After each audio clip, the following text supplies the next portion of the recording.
I got nothing to do. My guest today is Ian Freeman. He is one of the most outspoken voices for the Free Stater Project. Visit freekeen.com to learn everything about him and his fights. He is right now actually coming from a memorial for a gentleman that set himself on fire in front of the courthouse in protest. So, Ian, could you tell me a little bit about him? Did you know him? Oh, no. I didn't know who he was. Actually, I might have seen him once when he was on the side of the road. He was one of the many bereaved, sort of screwed with fathers that have been screwed over by the court system, and one of many. He was, I guess probably don't have time to get into the story, but custody battle, one of those sorts of situations with the state, and it was just absolutely awful the way he was being treated, which isn't uncommon, and he was pushed to the brink to the point where he just couldn't take it anymore, and set himself on fire. If you Google Thomas James Ball, Thomas Ball Keene, then you'll find the story. Probably find the story I wrote for freekeen.com with a lot of detail about the case. Oh my God, that was actually one of the things I was going to bring up with you. Was the term that I've never heard of before, and while I was doing my little research on you, you describe yourself as an anarcho-capitalist. No, I definitely don't do that. You no, don't? That probably Okay. came from Wikipedia, I would guess, right? I'm guessing either Wikipedia or through somewhere. That was going to be my question. Is because one of their philosophies, when you first start reading it, it's kind of like a libertarian kind of a capitalist view where it's free market.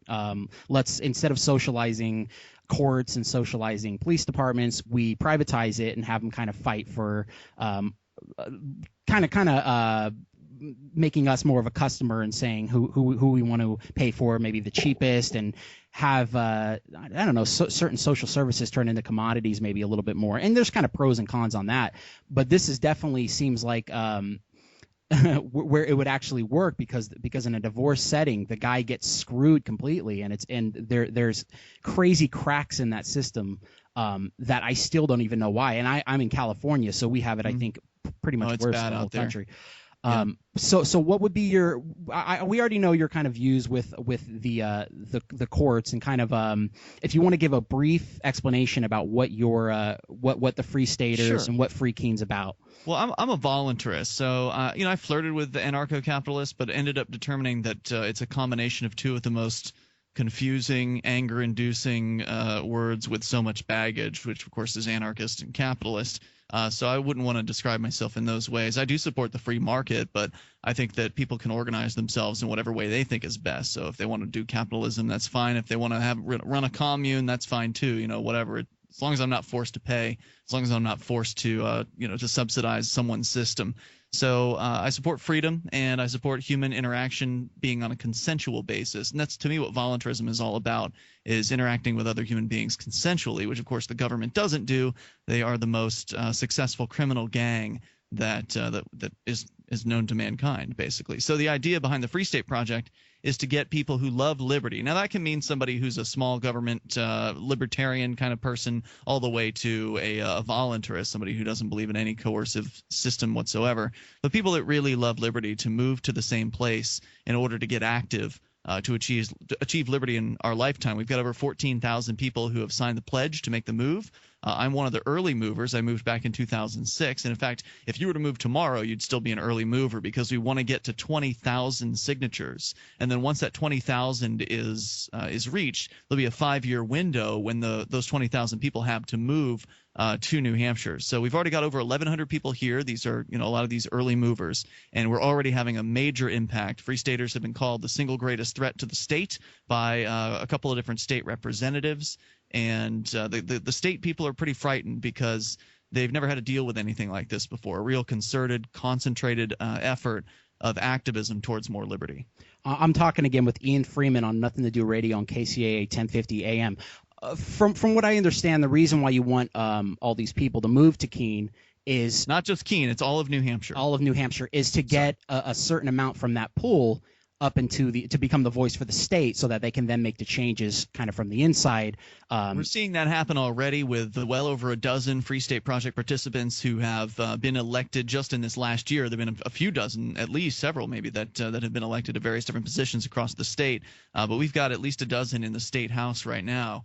And there are 400 members in the New Hampshire State House. It's the largest English-speaking legislative body in the Western world. So it's great to be here among people that actually care about freedom and are willing to do something. In fact, the Porcupine Freedom Festival is coming up here in a few days, and that's the annual gathering in the woods, the northern woods of New Hampshire, at a campground of over 1,000 liberty-minded people, a lot of them coming from as far away as California.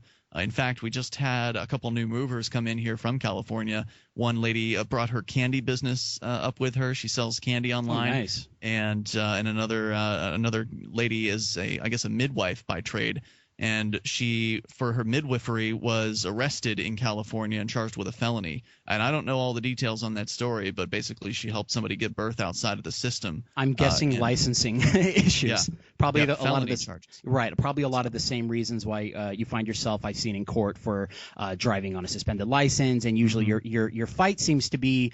And with a lot of these cases, other than yourself, I know we even got a couple people out in California, probably 20 minutes from the studio. There's a guy who's crazy aggressive in court, which I think is probably his biggest folly. You of all people from the Free Stater movement and kind of the sovereignty issue when you're in court, you seem to be the most relaxed and the most calm, and therefore you seem a little bit more collected, and you know what you're talking about. And I think it also doesn't it doesn't irritate the court. Certainly got you fooled. Well, that's the reason I talked to you. I was or contacted you was it's easy for me to maybe get again, I forget what his name is, but he lives I think in Fontana, again 20 minutes away from me, and he is aggressive when he's in court. He attacks everybody from the clerk to the judge very loud, and even though he seems like he has some knowledge to a point where he probably obsesses on it on a nightly basis and studies, when you shout, you sometimes don't have people close their ears to you. Oh yeah, for sure. What do you think? I got plenty of people that don't want to listen to me, and I'm not shouting, so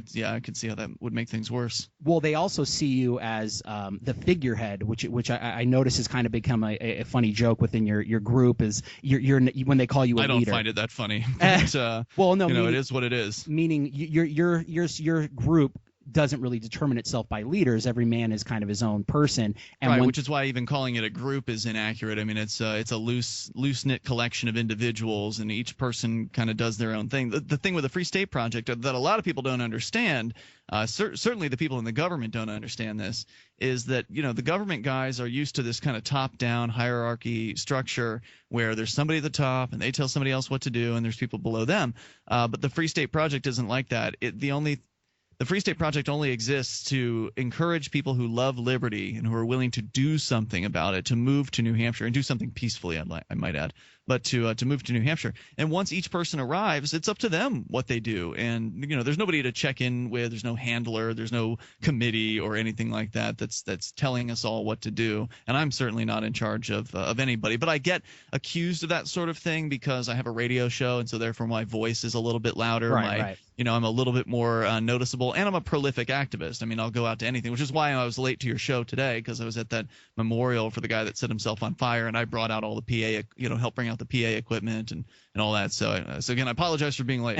Honestly, the guests that I normally have come in from California, their excuse is always Friday traffic out here in Southern California. So your excuse of attending a memorial for someone setting themselves on fire, I'm going to let you slide for the for the 5-minute delay. Again, this is Ian Freeman, freekeen.com, if you want to check out everything he has to offer, and going to your YouTube clips, which is where I'm guessing a lot of people over the country has really learned your name and kind of your cause. First, I started with it just because of the entertainment value of it. Before your tapes. Before your tapes, I actually started with the Moors, the Moorish Americans, the African American groups. Yeah, I've seen those videos. They're pretty entertaining too. They are insanely entertaining, and I have to say I love that judge in it, because the passive aggressiveness that goes between both of them, because they can't go over the top. She can't throw him out of the courtroom because that'll, that's kind of what they would want. That would kind of What happened with those guys though? Like I saw one video of them once, or a couple videos from what appeared to be one or two hearings, and the thing with a lot of the people on the internet is you never get follow-up. Like, no.